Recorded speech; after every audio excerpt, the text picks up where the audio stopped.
오늘의 주요 뉴스입니다. 카카오 일부 계열사가 수익성 악화로 조직 개편을 단행하고 있습니다. 주요 계열사 중 절반이 지난해 적자를 낸 만큼 도미노 구조조정 가능성까지 거론됩니다. 현대차그룹이 협력 스타트업들과 오픈 이노베이션 테크데이 행사를 개최했습니다. 불과 몇 년 뒤면 일상에서 경험할 신기술들이 대거 공개됐습니다. 간밤 미국 연준이 예상대로 기준금리를 동결했지만 추가 인상 가능성을 다시 확인했습니다. 이에 한국은행의 추가 인상 불씨도 살아나는 모양새입니다. 삼성 갤럭시 워치의 불규칙 심장 리듬 알림 기능이 식약처의 허가를 받아냈습니다. 이 기능은 올해 하반기에 출시되는 갤럭시 워치에 도입될 예정입니다.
시청자 여러분 안녕하십니까? 생경제 라이브 시작합니다.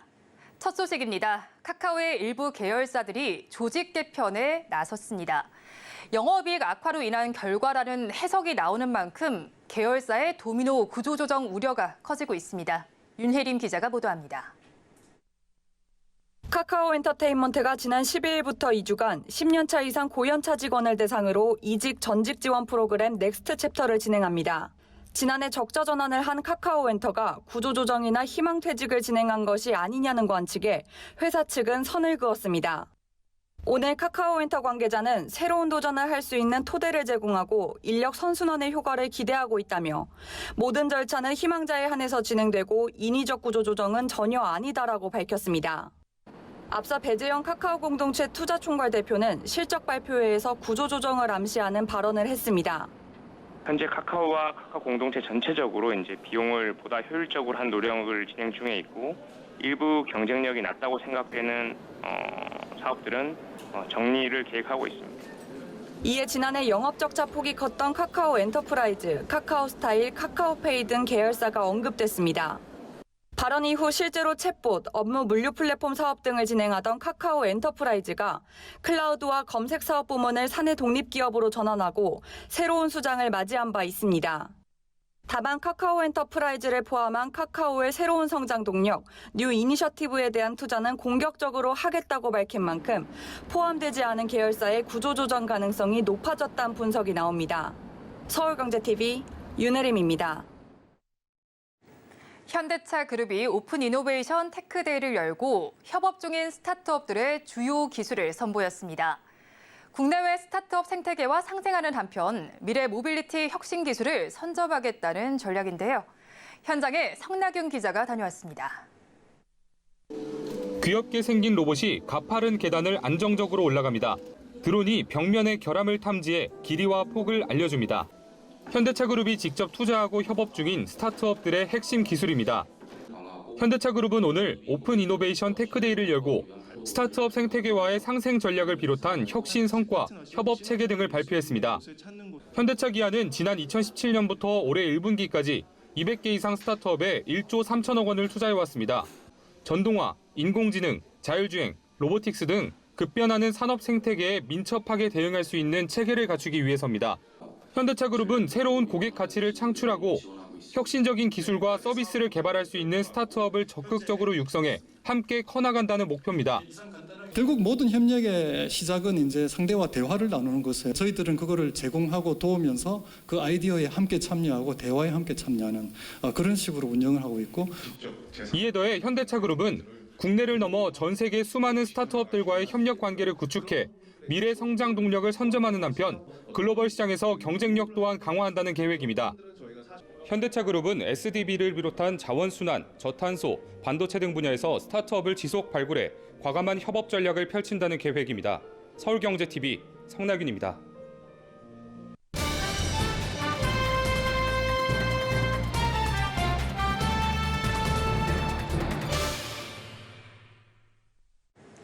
이번 주는 연방공개시장위원회 FOMC 이야기가 계속 나오고 있죠. 미국 연방준비제도는 오늘 기준으로 금리를 동결했지만 올해 언제든지 또 올릴 거라는 가능성도 열어뒀는데요. 연준의 결정이 우리나라에 미치는 영향과 한국은행의 금리 전망에 대해서 금융부의 김미현 기자와 짚어보겠습니다. 어서 오세요. 안녕하세요.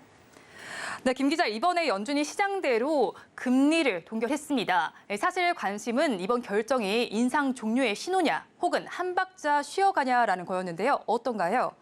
네, 맞습니다. 오늘 발표 상황 먼저 말씀드리면요. 네. 미 연준은 오늘 FOMC 정례회의에서 금리를 5에서 5.25%로 유지했습니다.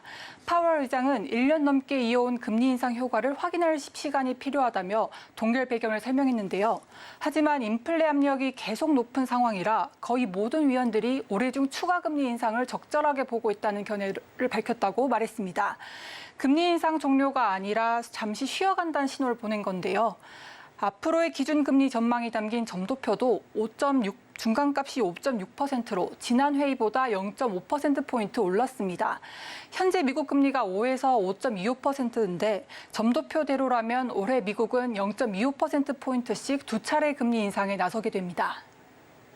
그런데 연준이 또 기준금리를 인상한다면 한국은행의 부담은 클 것으로 예상되고 있죠. 네, 무엇보다 부담스러운 건 금리 차입니다. 네. 표를 보시면 현재 미국과의 기준금리 격차는 1.75%포인트로 역대 최대 수준입니다.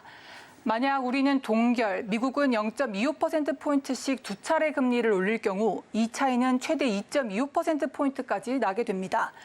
금리 차가 커지면 돈은 금리가 낮은 곳에서 높은 곳으로 움직이는 경향이 있어서 외국인 투자 자금이 해외로 빠져나갈 거란 전망도 나옵니다. 이 경우 외화 수요가 증가하면서 환율이 뛰고 원자재 값 등 수입 물가가 뛰면서 국내 물가가 더 올라갈 수 있는 가능성이 있습니다. 물론 최근 한미 금리 차가 커지더라도 자금 유출 가능성이 높아지지 않다는 것이 평가되고 있긴 하지만 커지는 환율 상승과 외국인 자금 유출 압력을 무시하는 건 사실상 불가능한 일입니다. 환율이 뛸 경우 한은도 추가 금리 인상 가능성을 심각하게 검토할 수밖에 없습니다. 금리 차도 중요하지만요. 사실 금리를 결정하는 가장 큰 요인은 물가잖아요. 이 물가 흐름 어떤가요? 네, 최근 물가 상승률은 둔화세를 이어가고 있습니다. 네. 올해 들어 소비자 물가 상승폭은 넉 달 연속 줄면서 19개월 만에 최저치 3.3%를 기록했습니다. 한국은행은 이런 흐름을 이어가 올해 중반에는 2%대를 낮아질 거로 전망하고 있는데요. 문제는 이 흐름이 불안하다는 겁니다. 국제유가, 급증한 가계부채, 하반기 전기가스 요금 추가 인상 여부 등이 물가를 자극할 변수로 꼽히고 있습니다. 특히 전기가스 등 에너지 요금은 인상되면 서서히 광범위하게 영향을 미치는 특성이 있어서 2차 파급 효과도 우려되고 있습니다.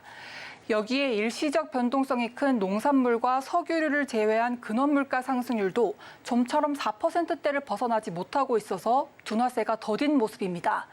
지난달 금통위 의사록을 보면 한은 금통위원 6명 전원 모두가 이런 불확실성 때문에 연내 금리를 한 번 더 올려야 한다는 의견에 공감대를 나타내고 있습니다. 그런데 시장은 좀 다르게 보고 있는 것 같습니다. 못 올릴 거란 기대가 크죠. 네, 맞습니다. 시장 반응 한번 먼저 보시겠습니다. 금리가 오르게 되면은 또 언제까지 오를지 모른다라는 불확실성을 굉장히 주기 때문에 굉장히 안 좋은 시그널이기 때문에. 대출은 계속 늘어나고 있고 금리를 올리기는 좀 너무 경기가 안 좋으니까 부담스럽고 환율이나 이런 데 대해서 영향들이 지금과 같이 유지된다고 하면 아마 금리를 또 동결하지 않을까. 네, 취재를 해보니 최근 물가 상승세가 다소 둔화하고 있는 상황이라서 경기를 최대한 방어하기 위해서는 지금처럼 외환 시장만 안정된다면 하느니 추가 인상 없이 버틸 거란 게 대체적인 시각이었습니다. 한국은 이런 시장 기대에 대해서 우려를 나타내고 있는데요. 이승원 한은부총재는 오늘 시장점검회의에서 미국이 추가 금리 인상 가능성을 시사하고 연내 인하 가능성을 부인한 점에 유의할 필요가 있다며 향후 추가 인상 가능성에 더 주목하고 경계를 늦추지 않았습니다. 앞서 한은은 이 같은 통화당국과 시장 간의 간극이 향후 금융시장 변동성을 더 높이는 요인이라고 지적한 바 있습니다. 네, 오늘 한미 금리에 대해서 김미현 기자와 짚어봤습니다. 오늘 말씀 고맙습니다.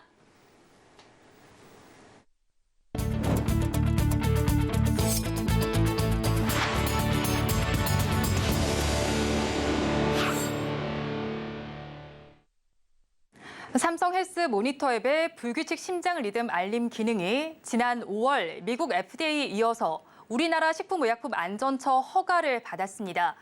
불규칙 심장 리듬 알림 기능은 갤럭시 워치의 바이오 액티브 센서를 통해 사용자의 연속적인 불규칙 심장 박동이 감지되면 이상 징후로 판단해서 심방세동 가능성 알림 메시지를 제공하는 기능입니다.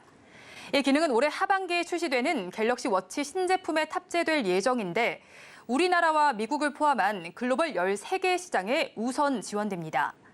이후 소프트웨어 업데이트를 통해 갤럭시 워치 5와 워치 4 시리즈에 확대 적용될 예정입니다. 현재 갤럭시 워치를 통해 지원되고 있는 혈압 측정과 심전도 측정, 심박수 측정 기능과 함께 사용자들에게 심혈관 건강에 더욱 유의미한 정보를 제공할 것으로 기대됩니다. 어제 우리 증시에서 5개 종목이 무더기 하한가로 진입했습니다. 지난 4월에 발생한 라더견 사태 떠올리시는 분들 많을 텐데요. 개인 투자자들의 비명이 커지는 사이 금융권의 신뢰도는 바닥으로 추락했습니다. 김혜영 기자입니다. 박림, 독림산업, 대한방직, 만호제강, 동일금속. 오늘자 모두 거래가 정지된 종목들입니다. 이들 종목은 전일 불과 30분 사이 무더기 하한가로 직행하며 수상한 정황이 포착됐습니다. 일단 금융당국은 이들 종목의 거래를 중지하고 긴급 조사에 착수했습니다. 뚜렷한 급락 원인이 규명되지 않은 가운데 주가 조작 의혹이 커지고 있습니다. 5종목 모두 유통 주식수가 적고 주가가 몇 달간 꾸준히 오르다가 무더기 하한가를 맞은 겁니다. 검찰은 이번 사태의 진원지로 주목된 주식거래 카페 운영자에 대한 출국을 금지했습니다. 증권사들도 서둘러 해당 종목의 신용거래 빗장을 걸어 잠그고 있습니다. SG증권발 무더기 하한가 사태로 증시가 휘청인 지 불과 2달 만에 벌어진 이번 사태. 시장 교란 세력과의 전쟁을 선포한 금융당국의 포부는 무색해진 상황. 당국의 시장 감시 역량에 대한 의문이 커지는 사이 개인 투자자들의 불신은 확산되고 있습니다. 결국 피해는 또 고스란히 개인 투자자들의 몫이기 때문입니다. 5종목의 시가총액 5천억 원이 하루 새 증발했고 상황이 규명되기까지 투자자들의 돈까지 묶이게 됐습니다. 투자자 보호 방안 강구가 시급하다는 지적 속 당국이 일부 종목의 문제를 인지하고 있었던 것으로 전해지며 이번 사태를 막지 못한 원인이 무엇인지 의문점이 남는 상황입니다. 서울경제TV 김혜영입니다. 건축용 데크 플레이트 전문기업 덕신하우징이 제7회 전국 주니어 골프 챔피언십 대회를 열었습니다. 초등학생이라는 게 믿기지 않을 정도로 시원한 스윙부터 정교한 퍼팅 실력을 갖춘 주니어 선수들이 가득했는데요. 이지영 기자가 현장에 다녀왔습니다. 작지만 군더더기 없는 폼으로 힘차게 스윙합니다. 파란 하늘을 향해 공이 날아가고 그린 위에 톡 떨어집니다. 정교한 퍼팅 실력까지 갖춘 주니어 선수들. 경쟁 상대지만 굿샷을 외치며 서로를 격려하는 프로다운 모습까지 갖췄습니다. 코로나로 3년간 멈췄던 덕신하우징배 전국 주니어 챔피언십이 지난 13일부터 이틀간 강원도 원주 센츄리CC에서 열렸습니다. 올해로 7회를 맞은 덕신하우징배 꿈나무 골프대회. 푸른 잔디 위에서 주니어 선수들이 꿈의 샷 대결을 펼쳤습니다. 이번 대회는 총 143명의 선수가 출전해 경쟁을 벌였습니다. 고학년 남자부에선 천지율 선수가 이틀 합계 8언더파 136타로 우승을 거머쥐었고 여자부에선 김아란 선수가 2언더파 142타로 1위를 차지했습니다. 전반이랑 후반에 이글을 2개 해가지고 거기서 1등 자리를 이제 뺏을 수 있었던 것 같아요. 거리가 많이 나가고 겸손한 선수. 저학년 남녀부에선 각각 최대휘, 신스가 선수가 우승자에게 주어지는 골프 재킷을 입었습니다. 주최사인 덕신하우징은 우승자들에게 트로피와 덕신 골프장학생 선발 우선권을, 상위 입상자들에게도 메달과 부상으로 장학금 총 1,220만 원을 전달했습니다. 우리나라 IMF 때 박세리 선수가 우승했잖아요. 그 감동이 지금까지 좀 살아있어요. 여자 골프만큼은 세계 넘버원 같아. 그래서 이 잘하는 학생들 좀 많이 좀 지도 좀 해서 희망을 가지고. 김명원 덕신하우징 회장은 국내 주니어 선수들의 경쟁력 제고를 위해 내년에는 외국 어린이 선수들도 출전하는 국제대회로 규모를 키우겠다고 밝혔습니다. 서울경제TV 이지영입니다. 글로벌 세아 그룹 계열사 S2A와 태림 포장이 인기 작가 굴리굴리의 개인전을 개최합니다. 이번 전시는 동화 같은 화풍으로 알려진 굴리굴리의 신작 회화들과 일러스트레이션, 드로잉, 여름 숲을 테마로 한 조형물 등을 선보입니다. 특히 6월 한경의 달을 맞이해 기획된 이번 전시에는 전시장 내에 설치되는 목공 구조물 대신 폐기물이 배출이 적고 재활용이 가능한 골판지가 활용돼 의미를 더했습니다. 한편 전시는 오는 8월 9일까지 서울 강남 S타워에 위치한 갤러리에서 진행됩니다. 우리나라 해상풍력 전력개통 산업 발전을 주도할 한국해상그리드 산업협회가 출범했습니다. 협회는 해상그리드 관련 우리나라 기자재 산업을 보호하고 중소부품사의 안정적인 성장을 지원할 예정입니다. 협회에는 LS전선과 두산에너빌리티, 효성중공업, LS일렉트릭, KT서브마린 등 주요 전력 기자재 업체 20여 곳이 회원사로 참여했습니다. 초대 회장을 맡은 구봉규 LS전선 대표는 성공적인 해상그리드 구축을 통해 탄소 중립 실현과 국가 경제 발전에 기여하고 우리나라 전력산업과 기자재 업체 육성에 힘쓰겠다고 말했습니다. 경남 창원시가 신규 국가 산단을 조성하고 기업을 유치해 미래 50년의 성장 동력을 마련하겠다는 구상안을 내놨습니다. 산단에 방위, 원자력 특화 단지를 구축하고 산학 연계를 통해 산업을 고도화하는 것이 주요 내용인데요. 이은상 기자가 보도합니다. 우리나라 기계산업 중심지인 경남 창원시. 창원시는 창원 국가산단을 중심으로 수출 위주 경제 성장에 버팀목이 되어 왔습니다. 하지만 1970년대에 지어진 창원 국가산단은 노후된 시설의 스마트 팩토리 구축 등 4차 산업혁명에 부합한 혁신적인 변화가 요구되고 있습니다. 이에 홍남표 창원시장은 지난 13일 민선 8기 취임 1주년 기자간담회를 열고 창원시의 경제 성장 동력 마련을 위한 다양한 전략을 밝혔습니다. 이날 홍 시장이 발표한 전략에는 새로운 국가산단을 조성해 기업을 적극 유치하고 청년이 머물고 싶은 도시의 여건을 갖추겠다는 내용 등이 담겼습니다. 앱이 타당성에 좋은 평가를 위해서 중요한 것은 앵커 기업에 대한 유치입니다. 그래서 큰 기업들이 들어오다 보면 그에 따라서 1, 2차 밴드도 들어올 수 있기 때문에 창원시는 예산 1조 4천억 원을 투입해 북면 동읍 일대 103만 평 규모의 신규 국가산단을 조성하고 이곳 부지에 방위 원자력 특화단지를 구축한다는 계획입니다.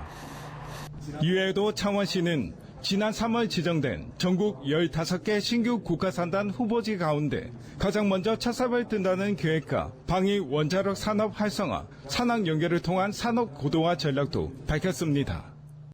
그 기업들이 필요로 하는 대형 공동 연구시설 또는 스마트 팩토리 지원 센터 하나 상설 조직을 만들어가지고 그리고 또 창원에 있는 대학과 협력을 해서 창원시의 차별화된 경제 활성화 전략에 관심이 쏠리고 있습니다. 서울경제TV 영남 이윤상입니다. 건설산업 종사자들이 한자리에 모여 경제위기 극복을 위한 건설업의 비전을 제시했습니다. 건설인들은 침체된 경제 상황 속 건설업이 경제 활력 제고에 앞장서자고 다짐했는데요. 정부 역시 적극적인 지원을 약속했습니다. 이호진 기자입니다. 대한건설단체총연합회는 오늘 강남구 논현동에 위치한 건설회관에서 2023 건설의 날 기념식을 개최했습니다. 이번 기념식에서는 러시아, 우크라이나 전쟁 장기화로 인한 국제경기 침체와 코로나19 이후 더딘 회복세를 보이는 어려운 국내 경제 상황 속 경제위기 극복을 위한 구원투수로서의 건설산업 희망 비전이 제시됐습니다. 김상수 회장은 기념사에서 국가 경제의 기반을 구축했던 경험을 바탕으로 200만 건설인들이 우리 경제의 회복과 재도약을 위해 모든 역량을 투입하자고 말했습니다. 건설산업은 GDP의 13.6%를 차지하고 전체 취업자의 7.5%인 214만 명을 고용하고 있으며 수혜 연간 산업의 규모가 500조에 이르는 국가기관 산업입니다. 김 회장은 이번 행사를 통해 건설산업의 불법행위, 전세 사기와 같은 부당행위에 대한 엄정한 법 집행, SOC 예산의 확대 편성, 민간 투자 사업에 대한 규제 해소, 노동제도와 건설금융 개혁 등을 정부에 요청했습니다. 행사에 참여한 한덕수 국무총리는 축사를 통해 건설산업은 대한민국 경제의 든든한 기둥이라며 건설산업 종사자들의 노고를 치하하는 한편 세계적인 4차 산업혁명의 흐름에 발맞춘 정부의 적극적인 지원을 약속했습니다. 2030년까지 건설의 모든 과정을 디지털화하고 ICT, 드론 등 스마트 기술을 활용하여 생산성과 경쟁력을 한층 더 강화하겠습니다. 이를 위해 기술 개발 투자를 크게 확대하고 장비 보급과 인재 양성을 적극적으로 지원할 것입니다. 한편 이날 행사에는 한덕수 국무총리, 엄영소 국토교통부 제2차관을 비롯한 정부 인사 및 건설단체장, 주요 건설업체 CEO 및 임직원 등 약 1000여 명이 참석했으며 건설산업 각 분야에서 공로를 세운 건설인 109명에게 정부 포상이 수여됐습니다. 서울경제TV 이호진입니다. 올여름 전력 수요가 8월 둘째 주에 최고치를 찍을 것으로 예측됩니다. 정부는 새 원전을 가동하는 등 전력 공급 능력이 크게 늘어 여름 전력 수급은 안정적일 것으로 내다봤습니다. 삼성전자 평택 캠퍼스 아래에 자리한 평택 지제역 역세권에 3만 3천 호 규모의 신규 택지가 조성됩니다. 첨단 반도체 산단이 있는 이곳을 K반도체 배후 도시로 키우겠다는 보관입니다. 행정안전부가 진행한 비영리 민간단체 전수조사 결과 2,800곳이 존재하지 않거나 활동 실적이 없는 것으로 드러났습니다. 행안부는 이들 단체들에 대해 등록 말소 조치를 취할 예정입니다. 호반건설 계열사들이 많은 공공택지를 확보한 뒤 총수 아들 회사에 넘겨주는 부당 내부 거래를 한 것으로 밝혀졌습니다.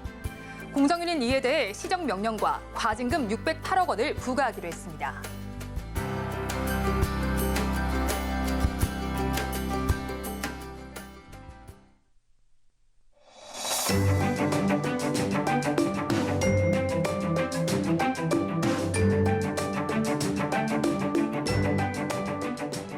안녕하세요. K웨더 라이프스타일 예보 박성훈입니다.